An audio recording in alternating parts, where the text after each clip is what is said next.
बिस्मिल्लाहिर्रहमानिर्रहीम। 9 class, hope you are fine. उम्मीद है आप ठीक होंगे और अपने लेक्चर्स ले रहे होंगे। आज हमने जो आपकी फ़्लो चार्ट की जो एग्जांपल है वो 9 सॉल्व करनी है। 10 आप खुद सॉल्व करेंगे क्योंकि 9 और 10 सेम है। उसके बाद मज़ीद एग्जांपल्स अभी हम नहीं करेंगे, हम एल्गोरिदम की तरफ चलेंगे, मज़ीद आगे बढ़ेंगे, ठीक है।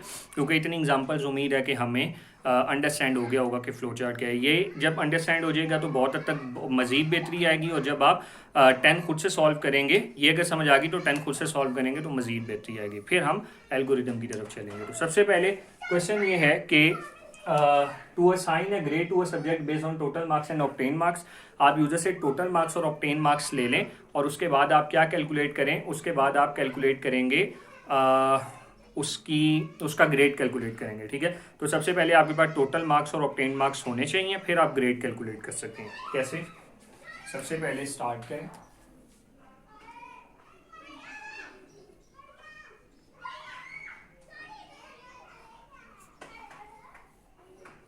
उसके बाद इनपुट के लिए ये सिंबल है, ठीक है। इनपुट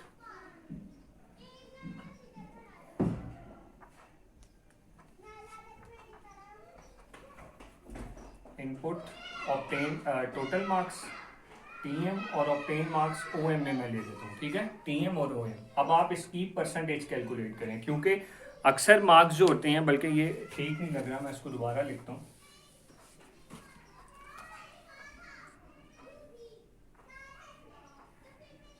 ये ठीक है,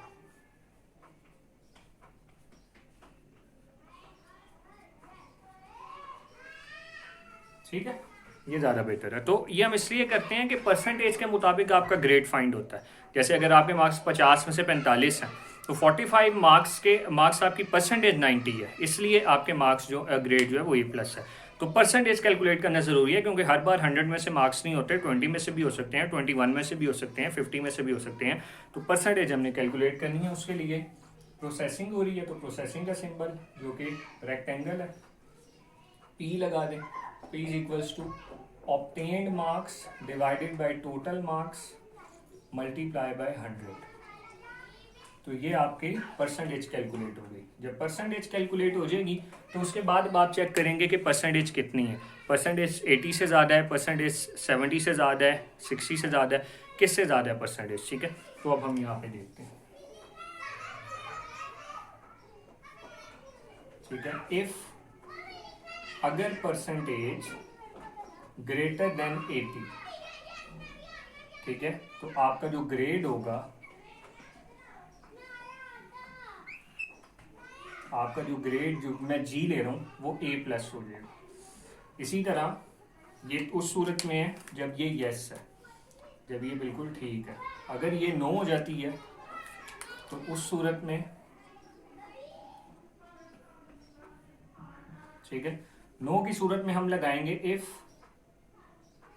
परसेंटेज 80 से 70 से बड़ी है, ठीक है। जब 70 से बड़ी है तो उस सूरत में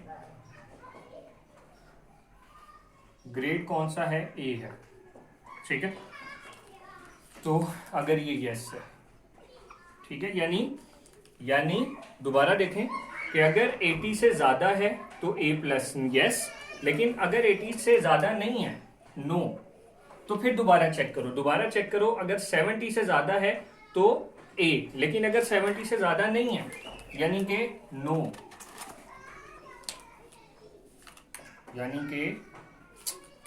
नो, तो उस सूरत में दोबारा चेक करें, ठीक है। अगर नहीं है तो दोबारा चेक करें।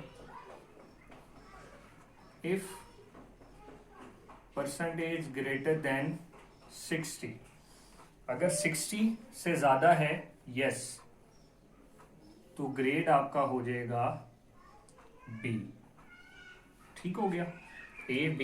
और अगर ये नहीं है, ये गलत है, तो आपका ग्रेड निकलेगा इफ P ग्रेटर देन 50। अगर ये ठीक है तो आपका ग्रेड है C। और अगर ये ठीक है, ये मैं अभी आपको मज़ीद इलेबोरेट कर देता हूँ। तो आपका ग्रेड है P ग्रेटर देन 40, तो आपका ग्रेड है D। और अगर आपके जो मार्क्स हैं, कुछ ये नज़र नहीं आ रहा होगा लेकिन ये मज़ीद अभी आ जाता है, मैं इसको एडजस्ट करता हूँ। तो इफ़ P ग्रेटर देन 33, तो फिर आपका जो है वो G is equal to sorry E आएगा ना, E, ठीक है। और अगर ये इससे कम हुआ तो उस सूरत में फेल, और यहाँ पे लिख देंगे G इज इक्वल टू। अच्छा जी, अब आ जाएं आप मज़ीद समझें।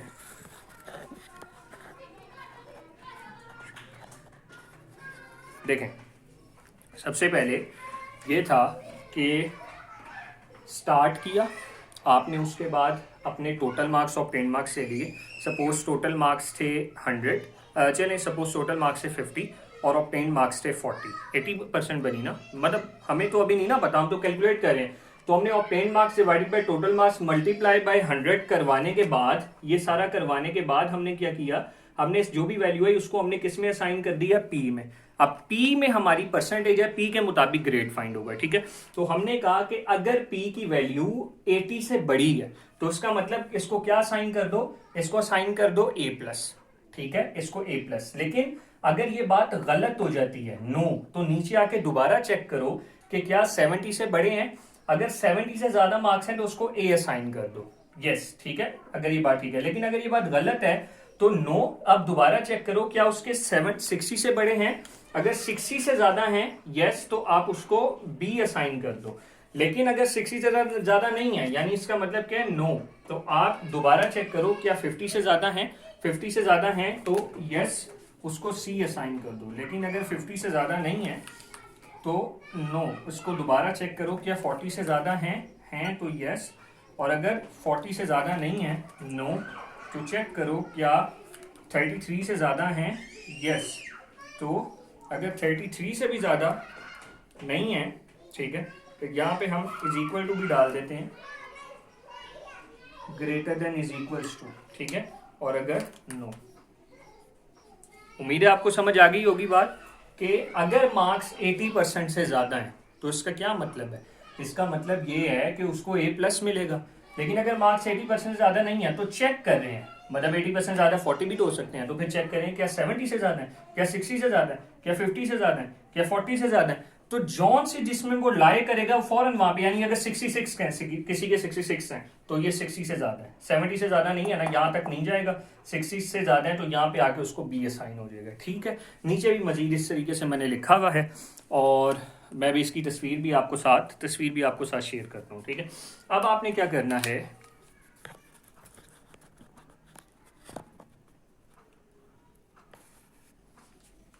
ठीक है ना, ये आप देख रहे हैं यहाँ पे, ये देख रहे हैं आप, ठीक है, 40 के बाद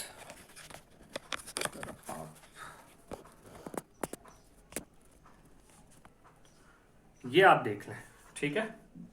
40 के बाद अगर 33 से ज़्यादा या बराबर है तो आप E असाइन कर देंगे, E ग्रेड।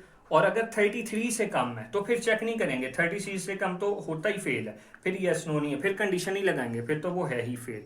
समझ आ गई बात की, ठीक है। इस तरीके से अब देखिएगा हम क्या करते हैं, ठीक है। अब आपने क्या करना है, इसको ये लाइन आपने निकालनी है, ठीक है।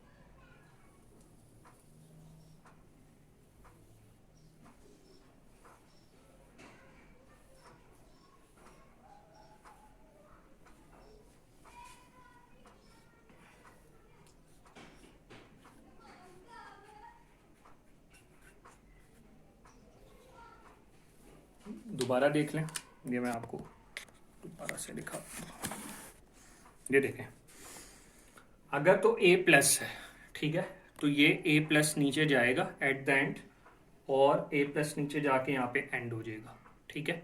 इसी तरह अगर A+ नहीं है, A है, ये फिर नहीं जाएगा, फिर नीचे आके ये यहाँ से, यानी जौन सा जहाँ से सही होगा उसकी एंड नोट कहाँ पे जा रही है, उसकी एंड जो है वो एंड पे हो रही है, तो वो होने के बाद एंड हो जाएगा। लेकिन इसी तरह अगर एफ है तो एफ भी एंड तक, डायरेक्ट एफ तक एंड तक जा रहा है, तो उसका मतलब ये है कि आप जितने मर्जी कर लें, आपका जो एंड है वो हमेशा, मतलब जो एंड का सिंबल है वो एक ही रहेगा। बार बार एंड करेंगे तो फिर वो रेपिटेशंस हम पहले भी कोशिश करते हैं कि ना हो।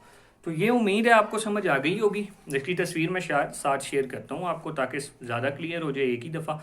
और दूसरे नंबर पे फिर जो इसकी एग्जांपल नंबर 10 है वो आप खुद करेंगे, ये आपकी असाइनमेंट है, ठीक है। जो आप इसको सॉल्व करें 10 वाली पेपर के ऊपर, और जो है वो कमेंट में आपने पेस्ट करनी है, ठीक है। ये आपकी असाइनमेंट है, ठीक है। अल्लाह हाफिज़।